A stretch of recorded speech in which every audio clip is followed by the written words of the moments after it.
Ka nunak mudich kulinga. Hello to all you awesome kids out there. My name is Alton Walley, and today I'm here to read you an amazing story.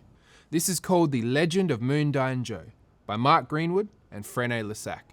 I'm very excited to read this to you right here in this special place because I want you all to know that reading can take you anywhere. And today, reading has taken me to the State Library of Western Australia. The Legend of Moondyne Joe. Story by Mark Greenwood and illustrations by Frane Lessac. A dark figure shuffled through the cobbled lanes of a Welsh village. A policeman patrolling the dimly lit streets became suspicious of a bulging sack slung over the man's shoulder and demanded to see what was inside. Out spilled cheese, bread, bacon, and part of a shoulder of mutton. Several days' food for a hungry young miner with no work. Joseph Johns was charged with stealing and sentenced to be transported to the British colony of Western Australia, where prisoners were sent as labourers. After 4 years in a crowded English jail, he was herded aboard a convict ship and began the long voyage around the world. When the ship reached land, convicts were allowed on deck, and Joe had his first glimpse of the bleak, wind-swept shores of his new home. His attention was drawn to the distant hills that lined the horizon. Maybe someday, he thought, that's where I'll find freedom. Joe's good conduct during the voyage had earned him a ticket of leave, and he took work at convict depots scattered throughout the colony. He sweated under the blazing sun, splitting rocks and clearing roads. He was a strong, hard-working fellow who broke no rules and asked no favours.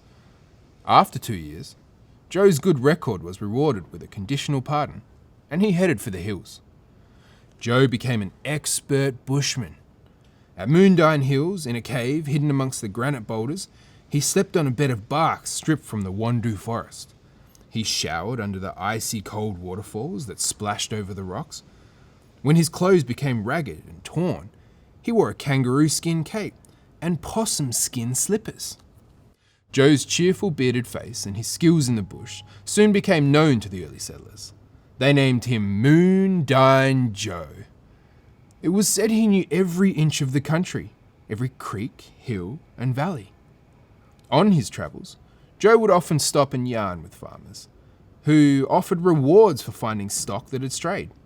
He constructed post and rail fences around the freshwater springs he discovered in the hills, and captured lost stock and wild brumbies that came there to drink.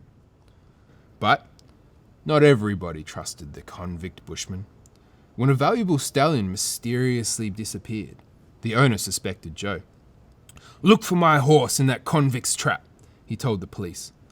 Mounted troopers galloped to Moondyne Hills and found the missing stallion. "The horse is astray," Joe argued, but the troopers were not persuaded and escorted him to the local lockup. That night, Joe stared through the bars of a damp prison cell. The moon peeked through the clouds.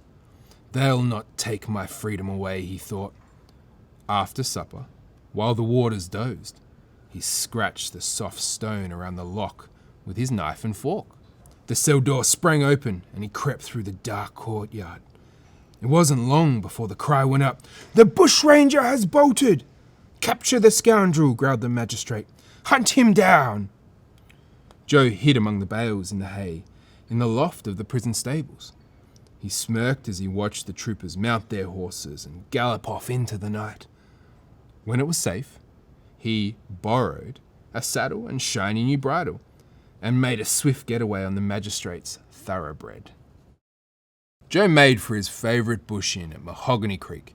There, he mingled with merchants, stockmen, sawyers, and teamsters. His mates, 5-day Jock and 2-foot Jimmy, were laughing at Joe's tale of escape when troopers burst through the door. "Hands up, Joe! We have you surrounded!" The bushranger dashed upstairs, wriggling through an attic window, slid down the roof onto a horse, and galloped away. But the troopers gave chase, and within days, he was recaptured. Joe served 3 years in the notorious prison at Fremantle before he was free to return to the steep hills and wooded valleys that he called home. Not long after his release, Joe was in trouble again. This time he was blamed for the disappearance of a farmer's ox. Joe protested his innocence, but the judge was not amused.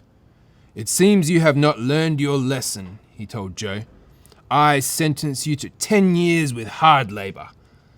Turning to the warder, he added, "Place the rascal in leg irons so he cannot escape." Joe was put to work on a chain gang, but it wasn't long before he slipped out of his shackles. The shrill call of the bugle raised the alarm. Troops scoured the forest tracks, warning the settlers, "Moondyne Joe is on the prowl. Lock up your homes." But the settlers did not fear Joe. They admired him for his daring deeds. Some farmers hid Joe in their cellars. Others took food to his hideouts. Swagmen were proud to boil a billy with the bold bushranger. Eventually, Joe became weary from his days on the run. Troopers found him, curled up beside the ruby embers of a campfire.